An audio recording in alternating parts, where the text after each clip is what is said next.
Number 2 হলো পিতামাতার সঙ্গে তুমি সুন্দর আচরণ করবে, ভালো আচরণ করবে। তোমার জীবনের যত আচরণ সকল আচরণকে এক পাল্লায় দেবে। আর মা আচরণ বাবার সঙ্গে মামার সঙ্গে মার সঙ্গে যে আচরণটা এক পাল্লায় দেবে, যেন মার বাবার সঙ্গে সুন্দর আচরণটাই ভারী হয়ে যায়। সুবহানাল্লাহ। তাহলে এখানে আল্লাহ রাব্বুল আলামিন আল্লাহর পরেই বাপ মার সম্মানের কথা বললেন, ওইদিকে লোকমান 13টা নসিহত দিয়েছেন। এর মধ্যে 1 নাম্বার আমি বলেছি, নাম্বার 2 নসিহত করছেন ওয়াসাইনাল ইনসানা বিওয়ালিদাইহি হামালাতুহু উম্মুহু ওয়াহানান আলা ওয়াহানিন ওয়া ফিসালুহু ফি আমাইনি আনিশকুর লি ওয়া লিওয়ালিদাইকা ইলাইয়াল মাসির। জোরে বলুন আল্লাহু আকবার। ও আমার কলিজার টুকরা সন্তান, বাপ মার সঙ্গে সুন্দর আচরণ করবে। তোমার মা কোলে পিঠে তোমাকে লালন পালন করেছেন, 2টা বছর দুধ পান করেছেন, এরপরে ডেলিভারির যন্ত্রণা সহ্য করেছেন, কত কষ্ট করেছেন তারা তোমার জন্য। মার সঙ্গে বাবার সঙ্গে কখনো খারাপ আচরণ করবে না। আল্লাহ পাক এটাকে আরো সুন্দর করে আরেক জায়গায় ব্যাখ্যা করে বলছেন, যারা পারেন আমার সঙ্গে ঠোঁট মিলিয়ে বলেন আয়াতগুলো পড়বেন, সওয়াব পাবেন। আমরা সবাই খুব পরিচিত আয়াত আমার সঙ্গে বলার চেষ্টা করি। আমার আপনার ঘরের পাশের আয়াত এটা, ওয়াকাদা রাব্বুকা আল্লা তা'বুদু ইল্লা ইয়্যাহু ওয়া বিল ওয়ালিদাইনি ইহসানা ইম্মা ইয়াবলুগান্না ইনদাকাল কিবারা আহাদুহুমা আও কিলাহুমা ফালা তাকুল লাহুমা উফ ولا تنهرهما وقل لهما قولا كريما। জোরে বলুন আল্লাহু আকবার। আল্লাহর গোলামি করো, পিতামাতার খেদমত করো। পিতামাতা যখন বৃদ্ধ হয়ে যায়, সেই সময় 1জন হোক 2জন হোক, ধমক দিয়ে কোনো কথা বলো না। তুমি যখন ছেলের সন্তান হয়ে পৃথিবীতে জন্মগ্রহণ করো, তখন তোমার বাপ, তুমি তার সন্তান। আর যখন তুমি বড় হয়ে যাও, তখন তোমার বাপ সন্তান হয়ে যায়, বৃদ্ধ হয়ে যায়। ওই সময় তুমি কি করবে না? সেই সময় তুমি ধমক দিয়ে কোনো কথা বলবে না, বরঞ্চ তুমি কি কথা বলবে? এমন কথা বলবে যে কথার মধ্য দিয়ে তোমার মার কলেজা ঠান্ডা হয়ে যায়, বাবার কলেজা ঠান্ডা হয়ে যায়। আর সেই পিতামাতার জন্য আমি তোমাকে দোয়া শিখিয়ে দিলাম। আল্লাহ পাক দোয়া শিখিয়ে দিয়ে বলছেন, ওয়াখফিদ লাহুমা জানাহাদ যুল্লি মিনার রাহমাতি ওয়া কুর রাব্বিরহামহুমা কামা রাব্বায়ানি সগীরা। সবাই বলুন রাব্বিরহামহুমা কামা রাব্বায়ানি সগীরা। সবাই বলেন রাব্বিরহামহুমা কামা রাব্বায়ানি সগীরা। এমন শ্রেষ্ঠ দোয়া কি কোরআন ছাড়া অন্য কোনো কিতাবে আছে নাকি? এমন অধিকার কি অন্য কোনো ধর্মে আছে? দুঃখ লাগে, আমার দেশে বৃদ্ধাশ্রম তৈরি হয়েছে। এই বৃদ্ধাশ্রম কিন্তু পশ্চিমা কালচার, ইউরোপীয় কালচার। সেই দেশে একটা মানুষ যখন বুড়ো হয়ে যায়, তার কোনো দাম থাকে না, সমাজে তার কোনো মূল্যায়ন থাকে না। আর ইসলামী সমাজে সবচেয়ে মূল্যবান সেই লোকটা, যে লোকটা বুড়া মানুষ। আর শেখ, সুবহানাল্লাহ। বুড়া মানুষের সম্মান মানুষের কাছেও বেশি, আল্লাহর কাছেও বেশি। যখন একটা মানুষের দাড়ি যখন পেকে যায়, আল্লাহর কাছে যখন দাড়ি পাকাওয়ালা, যখন চুল নিয়ে আল্লাহর কাছে, যখন দাঁত পড়া মুখ নিয়ে যখন আল্লাহর কাছে বলে, আল্লাহ বলেন বান্দারে তোর দাঁত পড়ে গেছে, দাড়িগুলো পেকে গেছে, যা বুড়া অবস্থায় দোয়া চাইছিস, আমি তোর সব গুনাহ মাফ করে দিলাম। আল্লাহ বুড়াকে ভালোবাসেন। আবার আল্লাহ তার বান্দাকে বলছেন বুড়াদেরকে ভালোবাসো। বৃদ্ধ পিতামাতাকে ওই বৃদ্ধ অবস্থায় তুমি দেখো, তুমি যুবককালে তুমি কেমনে দেখবে? তুমি যখন যুবক, তুমি যখন ছোট, তখন তোমার বাপ যুবক, আর তুমি যখন বড়, তোমার বাপ তো বুড়া। সেই জন্য তোমার বাপ মাকে বুড়া অবস্থায় তুমি দেখো। আমার বন্ধুগণ, বহু শিক্ষিত মানুষ আমার দেশে আছে।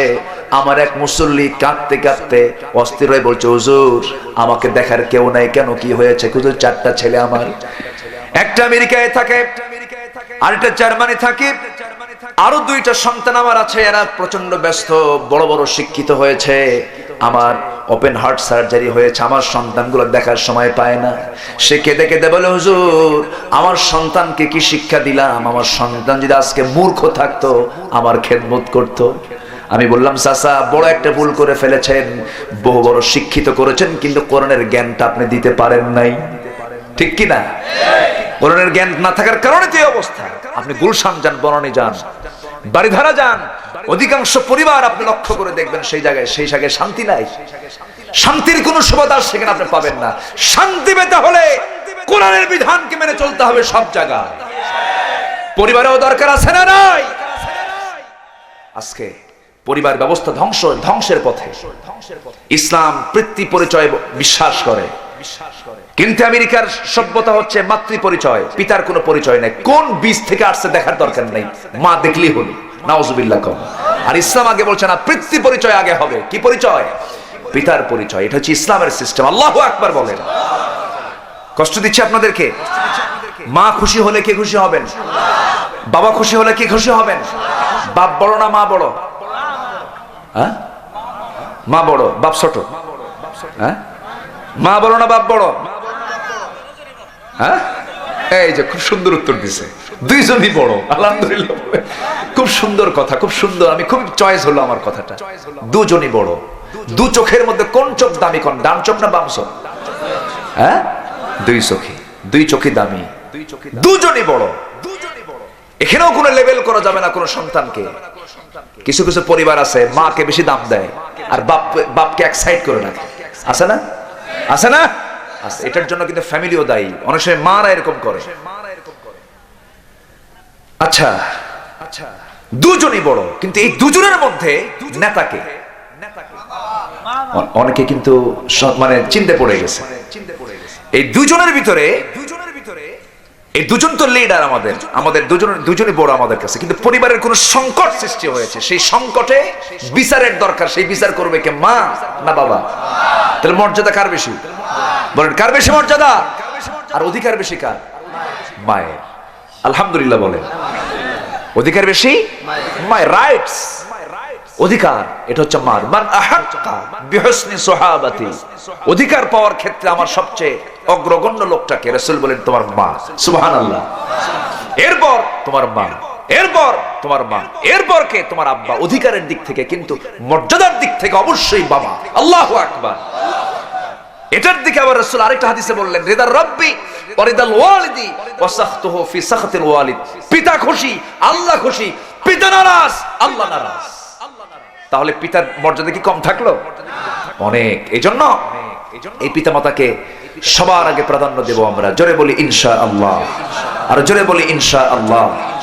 মাকে খাবার দেয় না, মাকে জবাই করেছে, এমন রেকর্ড আছে না নেই? মাকে জবাই করেছে। তাও পুলিশ ইন্সপেক্টরের মেয়ে, কি জানো না? অনেক পুরাতন একটা ইতিহাস। ঐশী ইয়াবা দেয়নি, ইয়াবার টাকা দেয়নি। সেই ইয়াবা এখন আছে না নাই? আছে। ইয়াবা তো বিসমিল্লাহ কয়ে খাওয়া যায়। হ্যাঁ, কি যে মুশকিল, ভয়াবহ আকার ধারণ করছে এই মাদক। কত পরিবারে যে অশান্তির আগুন দাউ দাউ করে জ্বলতেছে। ইয়াবা খায়, বাবা খায়, হেরোইন খায়, আফিম খায়। এরপর আর কি আছে? ডাইল। আমি ডাল শুনছিলাম একবার। ডালকে, ডালটা কি? মসুরের ডাল না খাসারির ডাল? আচ্ছা, কত যে নাম আল্লাহ জানে। এই সমস্ত মাদক নির্মূল করা সম্ভব যদি সদিচ্ছা থাকে। ঠিক কিনা? যদি সদিচ্ছা থাকে 24 ঘন্টার ভিতরে অবশ্যই মাদক নির্মূল করা সম্ভব। ঠিক কিনা? সম্ভব। কিন্তু বন্ধ হবে না। বন্ধ হবে তখনই যখন সমাজে চালু হবে কার বিধান? আসতে বলবেন না, কার বিধান? আর এই কথা যারা বলেন তারাই হয়ে যান মৌলবাদী, তারা হয়ে যান উগ্রবাদী, তারা হয়ে যান রক্ষণশীল, তারা হয়ে যান সাম্প্রদায়িক উস্কানিদাতা, ধর্মীয় অনুভূতিতে আঘাত, রাষ্ট্রদ্রোহী, নাশকতাকারী। কত কথাগুলো আমাদের কানে চলে আসে না। আমরা বলতেই যাব, উহারা প্রচার করুক, হিংসা বিদ্বেষ নিন্দাবাদ। আমরা বলবো সাম্য শান্তি, এক আল্লাহ জিন্দাবাদ। এই কথা কার? এই কথা কোন কবি? কবি নজরুল। কে বলেছেন? কবি নজরুল আমাদের কি কবি? আরেকটা তার নাম আছে বিদ্রোহী কবি। জাতীয় কবির নাম যদি বিদ্রোহী হয়, আমরা হব বিদ্রোহী যারা আল্লাহর বিরুদ্ধে কথা বলে, ঠিক কিনা? সম্মানিত ভাইয়েরা, সম্মানিত বন্ধুগণ, আজকে মার মূল্যায়ন নাই, মার অধিকার নাই। যত বড় শিক্ষিত ফ্যামিলি আমরা যাদেরকে বলি এলিয়েট শ্রেণী, সেই জায়গায় বাপ মার হক লঙ্ঘিত হচ্ছে। আপনি গাজীপুরে যান, বৃদ্ধাশ্রমে যান, দেখে আসবেন অনেক বুড়া মহিলা, বুড়ি মা সেখানে চোখের পানি ফেলে কান্দে আর সন্তানগুলোর জন্য কাঁদে। হায়রে ছোট বাচ্চাগুলোকে কত কষ্ট করে মানুষ করেছি, আজকে আমাকে এখানে ফেলে রেখে চলে গেছে। আপনার ছেলে কি করে? আমার ছেলে অমুক অফিসার, অমুক গভর্নমেন্ট চাকরি করে, সরকারি চাকরি করে। মাকে দেখার সময় না পেয়ে সে মাকে রেখে যায় বৃদ্ধাশ্রমে। তোর শিক্ষা, তুই মূর্খ, তুই নাদান, তুই জঘন্য নিকৃষ্ট আল্লাহর বান্দা, ঠিক কিনা বলেন? সম্মানিত ভাইয়েরা, এক সাহাবী রাসূলের সামনে খুব ভালো ছিলেন তিনি, এবং রাসূল তাকে খুব ভালো জানতেন। সেই সাহাবী দুনিয়া থেকে বিদায় নেবেন, কিন্তু তার মুখ থেকে কালিমার আওয়াজ বের হচ্ছে না। কালেমার আওয়াজ যখন মুখ থেকে বের হয় না, নবীর সামনে এই সংবাদ চলে আসলো। রাসূল বললেন, দেখো তো ওই সাহাবীর আম্মা বেঁচে আছে কিনা। হ্যাঁ বেঁচে আছে, তাকে নিয়ে আসো। সামনে নিয়ে আসা হলো। আমার নবীজি সেই মহিলাকে লক্ষ্য করে বললেন, মা, আপনার সন্তানটা আমার চোখের সামনে, আমি কখনো আমার সঙ্গে বেয়াদবি করতে দেখি নাই। আমি তাকে খুব ভালো জানি, চিনি, আমার খুব প্রিয় সাহাবী, আমি তাকে খুব মহব্বত করি, কিন্তু তার মুখে কালেমার আওয়াজটা কেন বের হয় না? আমি আপনাকে এজন্য আজকে ডেকে পাঠালাম। আপনি আপনার সন্তানের প্রতি সন্তুষ্ট না অসন্তুষ্ট? মার মুখে কোনো আওয়াজ নাই, মা কোনো কথা বলেন না, মা চুপ করে থাকেন। আবার যখন প্রশ্ন করলেন, মা, আপনার সন্তান নিয়ে আপনার কমেন্ট কি, আপনার অভিমত কি? এবার মা বলছেন, শোনেন, আমার সন্তানকে আমি খুব মহব্বত করে আদর করি, কিন্তু আমার সন্তানটা আমার কথা না শোনে, বইয়ের কথা বেশি বেশি শোনে। এরকম ফ্যামিলিতে আজকে বাংলার জমিনে নাই। আসতে কবেন না, আছে কিনা নাই? কিয়ামতের আলামত কয়টা? হ্যাঁ, কয়টা বলছে? আমি একটা বলেছি। বাদ্যযন্ত্র নায়িকা গায়িকা যখন বাড়বে, গান পরিমাণ যখন বেড়ে যাবে, যাত্রা যখন বাড়বে, তখন আলামতুল কিয়ামাহ। আরেকটা হলো, যখন সমাজে দেখতে পাবে বউকে বেশি প্রাধান্য দেবে, মাকে দূরে রাখবে, তখন ভাববে কিয়ামত খুব কাছাকাছি চলে আসছে। ওই সাহাবী যখন কালিমার আওয়াজ মুখ থেকে বের হয় না, রাসূল বললেন, ও মা, যে ভুলটা করেছে আপনি তাকে মাফ করে দেন, আপনি তাকে ক্ষমা সুন্দর দৃষ্টিতে তাকে দেখেন, আপনি তাকে মাফ করলে আল্লাহ তাকে মাফ করবেন। সঙ্গে সঙ্গে মা বলছে, ও ইয়া রাসূলুল্লাহ, আমি তাকে মাফ করব না। একটু রাগ বাড়ছে, মানুষের রাগ হয় না? একটু রাগী হয়ে বলেন না, আমি তাকে মাফ করব না, আমি তাকে ক্ষমা করব না। আমার রাসূল সঙ্গে সঙ্গে আর কোনো প্রশ্ন করলেন না, কারণ বারবার প্রশ্ন করতে গিয়ে আর শক্ত হয়ে যেতে পারে। বারবার প্রেসার দিলে পরে আবার শক্ত কথা মুখ থেকে বের হয়ে যেতে পারে, কারণ মার মুখটা হলো বিচারপতির মুখ। সুবহানাল্লাহ বলেন। মার মুখ কিসের মুখ?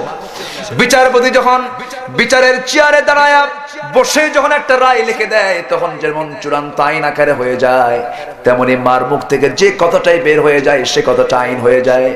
এই যে কাবার ইমাম আব্দুর রহমান সুদাইসি, নাম শুনেছেন তো সবাই?